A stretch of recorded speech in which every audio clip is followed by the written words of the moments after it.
Bonjour à tous et bienvenue sur le podcast Cardano français. J'espère que vous allez bien et que vous passez un beau réveillon de Noël. Alors aujourd'hui, un épisode très spécial parce que je ne sais pas encore, c'est un épisode préenregistré. Donc je ne sais pas si je vais le poster le 24 décembre ou le 24 ou le 25 décembre, mais je voulais vous faire un épisode pour passer les fêtes en beauté et pour avoir de l'information de Cardano et vous rassurer encore une fois sur l'optique de Cardano, de la performance de Cardano en 2024-2025. Alors, je vous souhaite encore une fois, tous les membres du podcast Cardano français vous souhaitent un joyeux réveillon de Noël pour ceux qui le fêtent, de bonnes fêtes de fin d'année et le meilleur pour 2024. Alors, tombons directement dans le vif du sujet. Je ne regarde même pas le prix de Cardano parce que c'est préenregistré, bien entendu.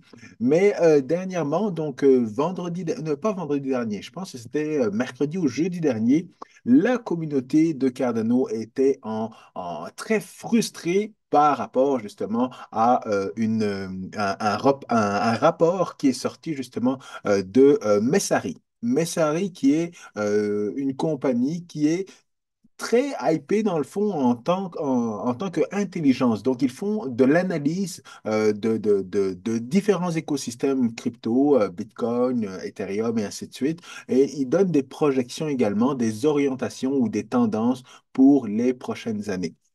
Alors évidemment, ça fait un petit bout qu'ils font ça. Et dans le rapport de cette année, eh bien, ils n'ont pas mentionné Cardano. Alors évidemment, aïe aïe aïe, ça n'a pas pris énormément de temps que la communauté de Cardano sur Twitter a commencé justement à être très très très frustré, alors que justement le CEO de Messari, et Messari généralement est une publication qui est quand même assez friendly au niveau de la blockchain Cardano. Donc, ça a été très surprenant que Cardano n'ait pas été mentionné, alors que plusieurs autres dans le top 10 quand même ont été mentionnés. Mais je devrais avouer que même XRP n'a pas été mentionné dans le rapport, donc on va regarder ça ensemble en détail. Mais avant, si vous aimez toujours le contenu de mes podcasts, n'oubliez pas de smasher bien fort le bouton like, abonnez-vous à la chaîne YouTube et partagez cet épisode avec le plus de monde possible. Alors, on le sait évidemment, le monde des médias crypto n'est jamais vraiment très friendly avec Cardano. Alors, évidemment, dans toutes ces entreprises médiatiques-là, il y a toujours certaines personnes qui sont favorables à Cardano, et c'est pour ça que parfois on a quelques publications, mais de manière générale, Cardano n'est pas un sujet qui fait vendre et qui attire beaucoup de lecteurs. Alors, ils le reconnaissent également, Cardano également le reconnaît, mais dans le fond, il y a toujours des accomplissements qu'on aimerait toujours voir soulignés au niveau de Cardano dans les médias. Mais ce qu'il faut savoir, évidemment, c'est que, un petit peu comme le bon présage le mentionne, là, d'abord, il nous ignore, après, il rigole de nous, puis par la suite, il commence à nous combattre, et puis on finit par gagner. Et évidemment, tout ça, c'est sur le long terme qu'on va voir tout ce développement-là pour la blockchain Cardano. Mais comme je le disais, au niveau du rapport annuel justement de Messari, ce qu'il faut comprendre, c'est que c'est pas tellement que c'est un rapport super important. C'est un rapport qui donne les tendances et comme vous le voyez, je suis pas abonné, je m'abonne pas à beaucoup de choses, mais là, je ne suis pas vraiment abonné justement à cette tendance, à cette publication-là. Mais comme je le disais, le CEO est quand même quelqu'un que je suis sur Twitter et tout ça.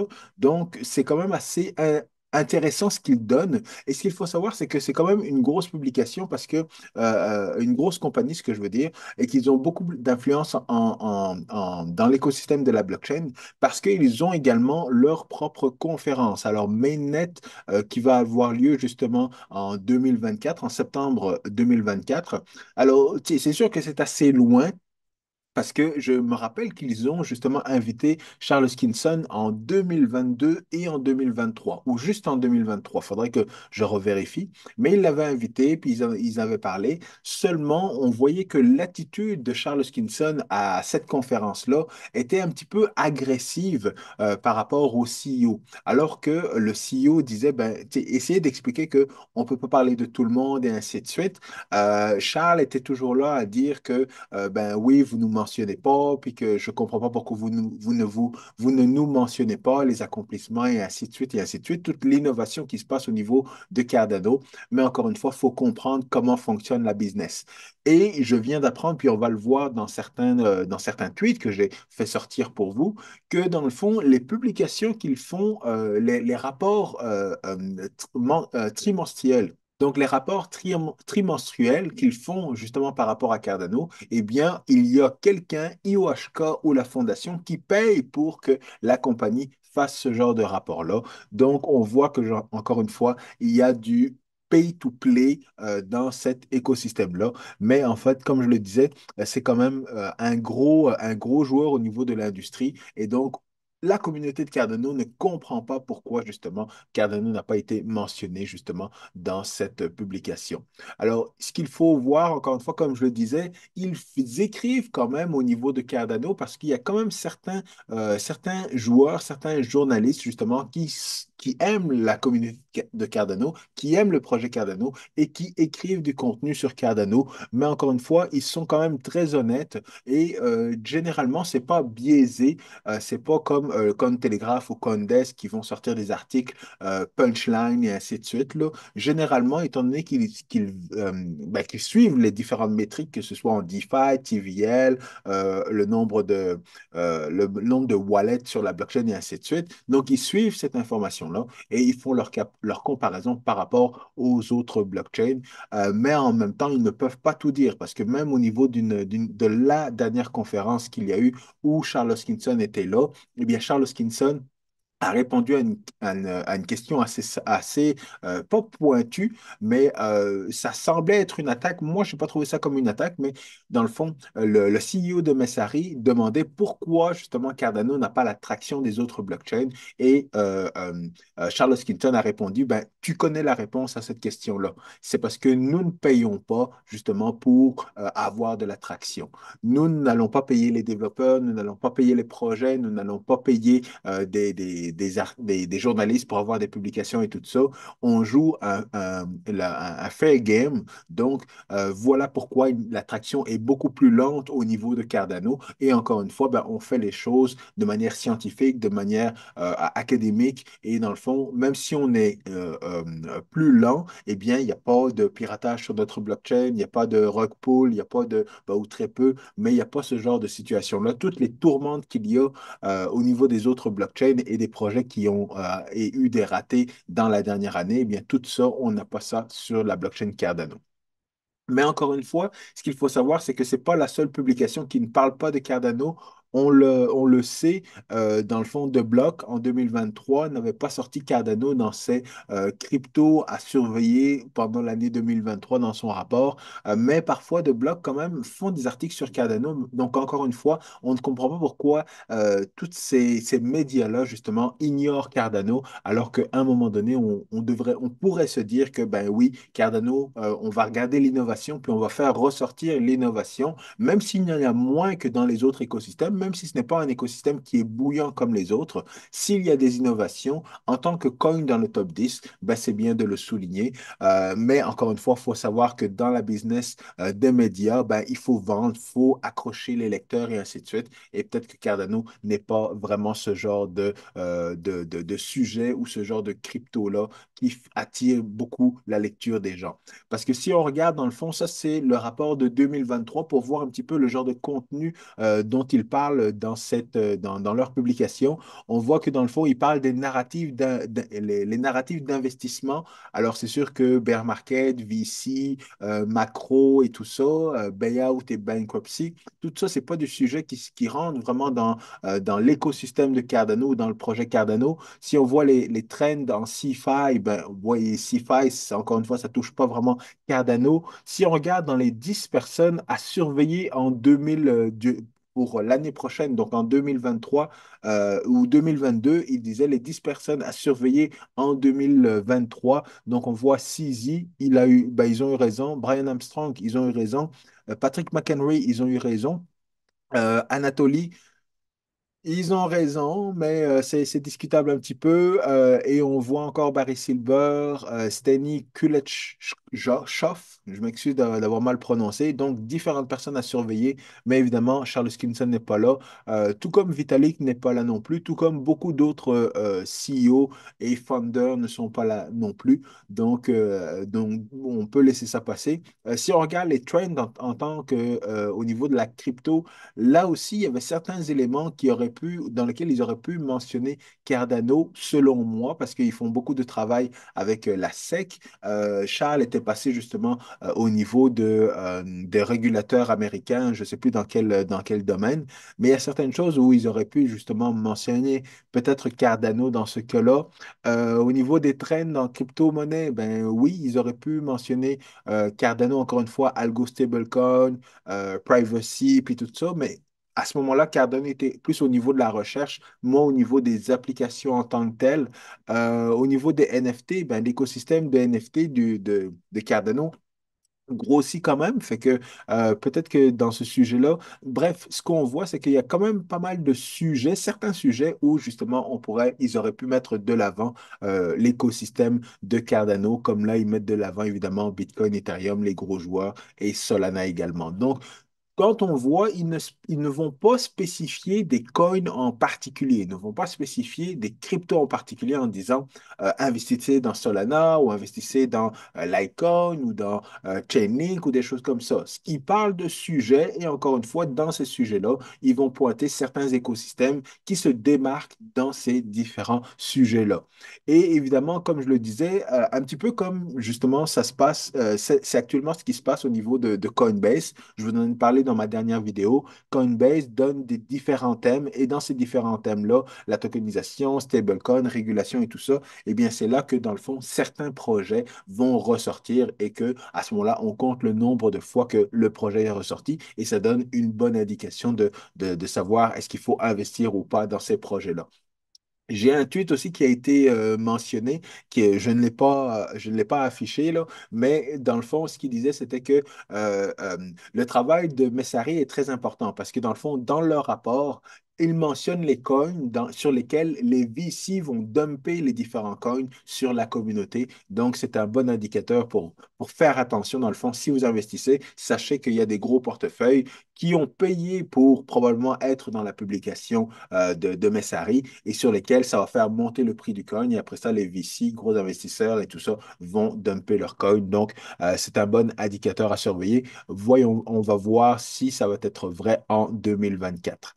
Alors, comme je le disais, beaucoup de membres de la communauté, justement, ont ressorti ça et ça n'a pas pris de temps. Très rapidement, ils ont souligné ça, et de un, de 2, de 3, et je ne peux pas tout vous montrer, là, mais on le voit également. Oh, attendez, ça a été repris également. Donc, dans le fond, ce tweet-là a été repris par nul autre que la présidente de IOHK, Tamara Hassan. Alors, elle n'y va pas de main morte non plus, là. Elle interpelle carrément le CEO de Messari en demandant des explications parce qu'elle trouve que justement, au niveau de la communauté de Cardano, eh bien, il y a du beau travail qui s'est fait dans la dernière année et que ça donne évidemment de bonnes projections pour l'année prochaine. Mais évidemment, elle est fière du travail qui est fait dans l'écosystème de Cardano et elle demande à la communauté de continuer de builder, de construire et d'être intègre. Et c'est comme ça qu'on va y arriver, évidemment, parce que, encore une fois, si on se base sur le modèle de Bitcoin et de Ethereum, c'est comme ça que justement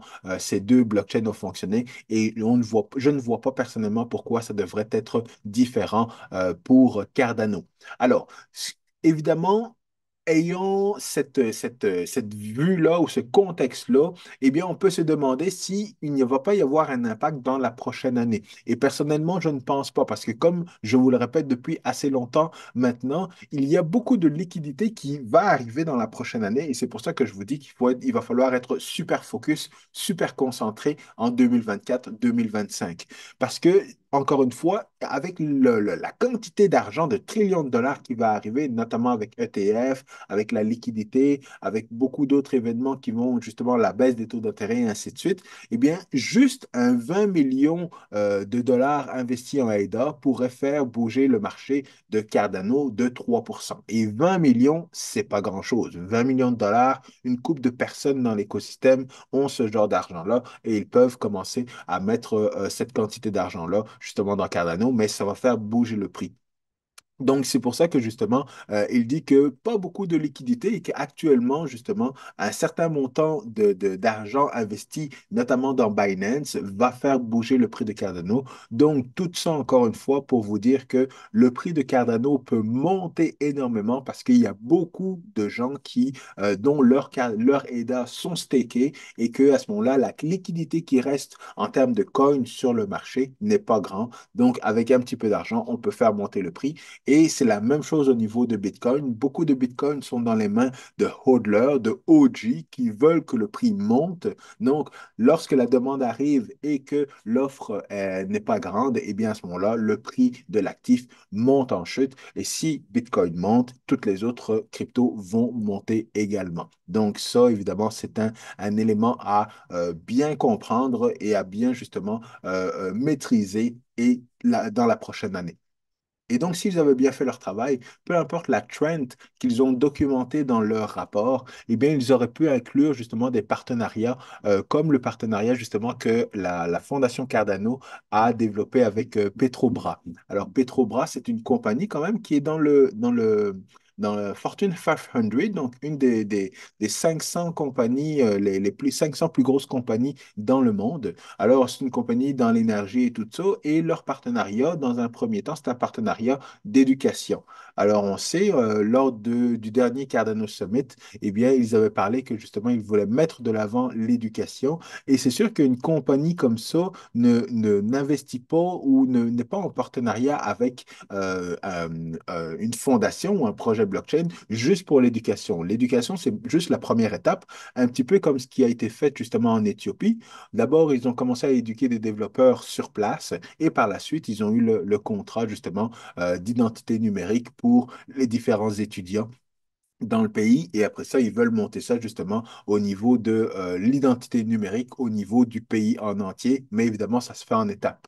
Même chose au Brésil, Brésil qui est un gros pays au niveau de la blockchain, mais c'est un gros pays qui ne peut pas encore aller heavy au niveau justement de Bitcoin et crypto-monnaie. Le Salvador est plus facile, c'est un plus petit pays quand même. L'Argentine également, quoique l'Argentine est quand même un gros pays, mais avec un président qui veut tout changer ça se peut qu'il y ait beaucoup, que ça impacte et que ça influence aussi d'autres pays. Mais en ayant cette stratégie-là, en visant les Fortune 500, là où justement Charles Hoskinson disait qu'il y aurait de l'amélioration à faire, et bien là, on voit la Fondation Cardano qui arrive justement à tirer son épingle du jeu et à entrer en partenariat avec cette compagnie-là pour l'éducation et puis pour bâtir d'autres choses également. Donc, j'ai vraiment pas d'inquiétude là-dessus qu'ils vont être en mesure justement de livrer à certaines choses. Je croise les doigts en tout cas. Mais cependant, je pense que une des trends au niveau de la blockchain, c'est l'éducation. C'est ce que je continue à faire. Mais évidemment, l'éducation, c'est pas très vendeur. Une application comme Helium ou Visa qui fait des stablecoins sur Ethereum et tout ça, c'est beaucoup plus vendeur pour l'adoption de ces médias-là. Mais comme vous le voyez, là, c'est une compagnie tradée en bourse. Donc, ce n'est pas un petit joueur, justement, au niveau de l'écosystème. D'autres sujets sur lesquels qu'ils auraient pu mentionner dans l'écosystème, dans leur publication, c'est également, dans le fond, World Mobile qui a, dans le fond, leur partenariat avec Vodafone. Vodafone, qui est évidemment une grande compagnie que beaucoup de gens connaissent. Et on voit justement que World Mobile avait plusieurs publications, dans le fond, Business Insider en Afrique, parce qu'évidemment, la majorité de leur travail se fait en Afrique. Binance Square, Binance Square, alors Binance Square, donc si Binance Square parle de World Mobile, ça veut dire qu'il y a des choses qui se passent dans le background. Je ne veux pas vous dire quoi faire, mais vous devriez lire entre les lignes, surtout que je vous ai dit personnellement ce que je faisais il y a quelques vidéos par rapport à World Mobile, et là j'ai pris mes positions et je suis très content de voir l'article sur Binance, je peux vous le dire. On peut voir également, pas juste Binance, mais Metaverse Post, ça je ne connais pas. Et il me semble que le dernier, News BTC, ça c'est une autre publication dans le fond crypto qui parle de World Mobile. Donc, encore une fois, une belle couverture par rapport à ça. Un autre sujet, une autre trend, et encore là, je parle de certains sujets au niveau de Cardano. Je passe le DeFi, je passe les wallets et ainsi de suite, là, mais je parle juste de certains projets qui auraient pu faire mention dans la publication de Messari que je n'ai pas vu. Je n'ai pas encore consulté la publication, donc je ne sais pas c'est quoi les thèmes qui ont été discutés dans cette publication-là. Mais je sais que Rosenbridge, c'est un sujet qui est très discuté depuis un certain temps maintenant dans l'écosystème de Cardano. Et vous le voyez encore une fois, c'est Ergo qui amène ce projet-là.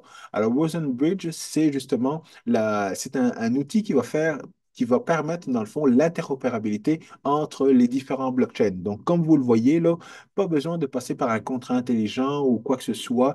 Vous envoyez vos tokens sur Bitcoin. Le wallet Bitcoin reçoit les tokens en question à partir reçoit dans le fond Ergo, vous envoyez ça sur Bitcoin et dans votre wallet de Bitcoin, eh bien, vous avez des Ergo que vous pouvez utiliser dans l'écosystème de Bitcoin. Même chose dans l'autre sens. Vous avez des bitcoins, vous les envoyez sur Ergo, sur votre wallet de Ergo, vous avez justement vos bitcoins. Donc, c'est vraiment quelque chose de très intéressant, de très innovateur également. Finalement, c'est le Chainlink pour la blockchain. Chainlink est en train de faire de l'interopérabilité entre les cryptos le système traditionnel, le système financier traditionnel. Rosenbridge est en train de faire l'interopérabilité entre les différentes blockchains parce qu'on le voit, on peut passer de la chaîne X à Ergo, de Ergo à la chaîne X. Ensuite, on peut prendre des tokens qui sont directement sur Ergo, les envoyer sur la chaîne X, ou alors prendre des tokens d'une chaîne, les envoyer justement sur Ergo. Ou alors, tout simplement envoyer des tokens de Ethereum vers Cardano et de Cardano vers Ethereum. Donc, vous le voyez, là, on est capable de faire tout ça avec Rosenbridge. Mais comme notre ami, dans le fond, Rick, nous le mentionne, là, oncle Rick nous rappelle que, dans le fond, il y a encore du développement à faire et que ce ne sera pas prêt avant quand? Avant janvier 2024. Donc, janvier 2024, c'est demain. C'est juste dans quelques jours, là. Et encore une fois, ça va amener beaucoup d'adoption et beaucoup d'intérêt au niveau de Ergo. Ergo, un autre projet, je ne vous dis pas quoi faire avec Ergo, mais un autre projet dont je vous ai parlé il y a quelques vidéos, et moi j'ai déjà ma position dans Ergo, mais ça va être encore le développement de l'écosystème de Ergo et également de l'écosystème de Cardano. Donc tout ça, vous le voyez, c'est juste quelques sujets qui auraient pu être mentionnés justement dans le rapport de Messari avec tout ce qui s'est passé au niveau des NFT cette année, la croissance au niveau de l'écosystème NFT par rapport à l'année dernière dans l'écosystème de Cardano, ça aurait pu être mentionné. Également, le nombre de transactions pas nombre de transactions par seconde, mais le nombre de wallets, la progression de wallets et tout ça. Mais on a notre plus gros contributeur, en tout cas au niveau de Twitter, de l'écosystème de Cardano sur Twitter, qui, lui, n'est vraiment pas content. Alors, Ada Whale sort justement de son hibernation là, pour critiquer évidemment Messari et le CEO en disant qu'encore une fois, c'est du pay to play, donc il faut payer pour être mentionné et que ça, il n'y a pas de différence entre cette solution-là, puis justement les médias traditionnels, là. Mais évidemment, il faut se rappeler que c'est ça, c'est la business, malheureusement, mais c'est sûr qu'il faut que ça change parce que ce n'est pas très productif pour l'écosystème de la crypto et pour un écosystème qui veut prendre ses distances et se différencier, dans le fond, du système traditionnel, que ce soit soit en finance, que ce soit dans les médias, que ce soit en politique et tout ça. On veut arriver avec des systèmes de vote où on peut vérifier son vote. On veut arriver avec un vrai échange électronique peer-to-peer sans passer par justement une banque ou quoi que ce soit, une institution financière. Et dans les médias, ben, on continue à jouer la même game que dans les médias traditionnels. Donc, ça, c'est quand même assez triste. Et il mentionne comme moi que dans le fond, il y a un gros écosystème dans l'écosystème, il y a un gros écosystème pour Cardano et il y a plusieurs joueurs également. Moi, je vous en ai cité deux, mais il y a Book.io qui a une belle traction actuellement. Axos Trade, World Mobile, j'en ai parlé. Iagon, je vous en ai parlé également. Puis Iagon, lui, a décollé depuis longtemps, mais c'est rien encore. Alors c'est ça. Eda Well est vraiment, vraiment, vraiment très, très frustré. Il ne comprend pas la situation. Et c'est vrai que, comme ça, c'est deux YouTubeurs qui l'ont mentionné. Je pense que je vous l'avais mentionné dans le fond que il y a quelques vidéos. Il disait que ces deux YouTubeurs-là disait que si Charles Hoskinson ne faisait pas de vidéos sur YouTube régulièrement, eh bien, probablement que l'écosystème s'effondrerait. Mais moi, je pense pas, parce que dans l'écosystème de Cardano, il y a beaucoup de content creators, beaucoup d'ambassadeurs qui font des vidéos, qui sortent du contenu, surtout en anglais, il y en a énormément, énormément. Mais lui, ce qu'il dit, c'est que c'est sûr qu'il n'y a pas de Raoul Paul, il n'y a pas de VC, puis tout ça. Mais peu importe, là, on va quand même y arriver. Il faut juste continuer de bâtir. Et encore une fois, je le sais, Raoul Paul, lui qui a mentionné beaucoup Solana, ben, comme quoi c'était un bon investissement et tout ça. Ce qu'il faut comprendre, c'est qu'il y a une différence entre être un investisseur et justement dire que l'écosystème, c'est un bon écosystème, puis de mettre tout son argent là-dedans. Raoul Paul est un investisseur, donc il voit dans le fond une opportunité, il achète moins cher et il revend plus cher. Et ça, je vais vous en parler dans une prochaine vidéo également. Mais la différence entre un investisseur, un trader, un gambler et où est-ce que vous devez être justement dans la prochaine année. Donc ça va arriver également dans une prochaine vidéo. Alors, évidemment, par rapport à tout ça, je veux vous dire que, encore une fois, personnellement, moi, ça ne me dérange pas. Oui, on n'aura pas cette visibilité-là dans l'écosystème des cryptos, mais pour moi, ça ne fait pas vraiment de différence parce que même si on n'a pas justement de VC ou qu'on n'est pas très apprécié des médias, eh bien, je pense qu'on a beaucoup d'investisseurs et je pense que c'est ça qui va arriver également au niveau de Cardano dans la prochaine année. Alors, c'est sûr qu'on n'a pas de VC qui back la blockchain Cardano, mais comme je l'expliquais, beaucoup de VC vont arriver nécessairement, justement, plus dans l'écosystème de Cardano, dans les petits projets. Pourquoi? Parce que dans le fond, la différence entre les VC et les Angel Investors, c'est des personnes comme vous, comme moi, comme Eda Whale et tout ça. Donc, ils mettent leur propre argent, justement, dans l'écosystème. Et généralement, ils vont arriver à très tôt, justement, dans les étapes de cet écosystème-là. Et il ne faut pas penser que Cardano est pas justement au début, parce qu'on continue d'être au début, parce qu'il n'y a pas beaucoup de projets dans l'écosystème de Cardano. Les contrats des gens viennent d'arriver et l'écosystème de la blockchain est un nouvel écosystème. Donc, chaque personne ou chaque VC qui va proposer, chaque personne qui fait partie d'un VC, parce que dans le fond, comme on voit là, un VC, c'est un ensemble d'investisseurs, c'est pas des personnes individuellement. Donc, évidemment, dans tous ces projets-là, la même chose que dans les médias, et dans les médias, il y a plusieurs journalistes et il y a toujours un journaliste qui veut faire un article sur Cardano parce il aime l'écosystème et ainsi de suite. Donc, il fait son article, il le propose et puis il le publie ou parfois il ne le publie pas.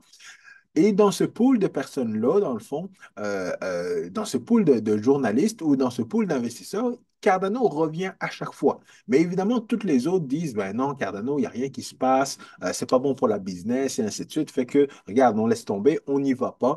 On n'y va pas en tant que média et on n'y va pas en tant que VC. Qu'est-ce qui arrive? C'est que la personne, finalement, devient un angel investor qui va, puis qui investit dans l'écosystème. Et à ce moment-là, quand il investit dans l'écosystème, lui, il est assez tôt.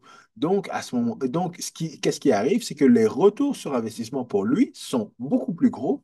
Et à ce moment-là, justement, il peut se retourner vers sa gang de VC pour dire, ben, moi, personnellement, dans mon portfolio, voilà comment j'ai progressé. Et quand j'ai progressé, c'est en prenant beaucoup moins de risques que d'allant, justement, qu'en allant dans ces petits projets-là de quelques millions où là, on est stressé de tout perdre. on investit petit, on gagne gros, mais évidemment, quand on regarde dans l'ensemble, finalement, on a grossi de 2 ou 3%, alors qu'au niveau de Cardano, ben, on peut faire 50% comme on l'a fait dans les dernières semaines.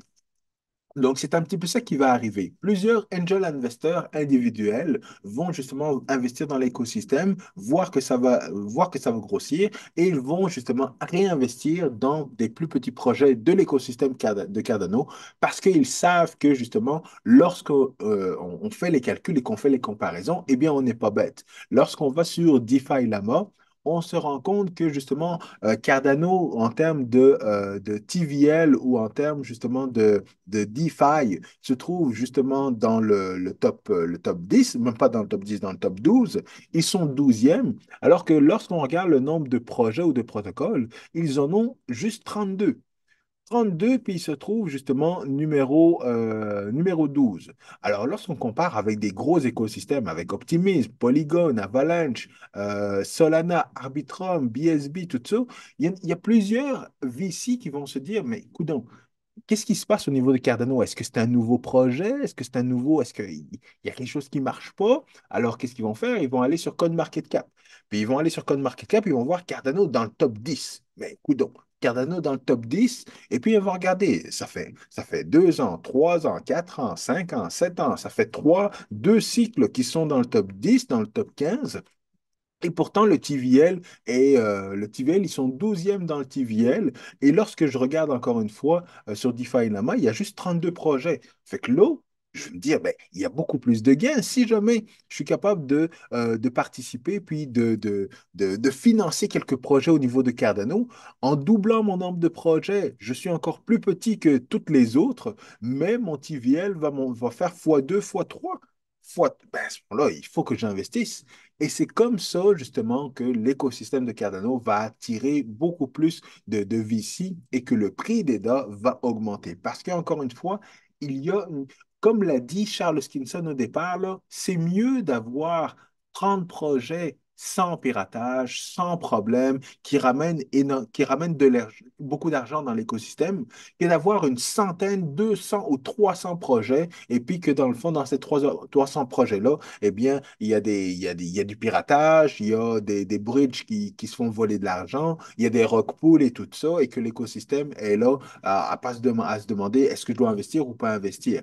Donc, c'est un écosystème, l'écosystème de Cardano est un écosystème beaucoup plus sain et à un moment donné, comme je le disais en début d'épisode, à un moment donné, eh bien, ils vont se rendre compte que justement, c'est maintenant qu'il faut investir dans l'écosystème justement pour avoir des bons retours. Donc d'abord, ils commencent par nous ignorer, après ils commencent à rigoler de nous, après ils commencent à nous combattre et au final, nous gagnons. Et c'est ça qui risque d'arriver justement en 2020, en 2024, 2025 et même dans le futur pour Cardano.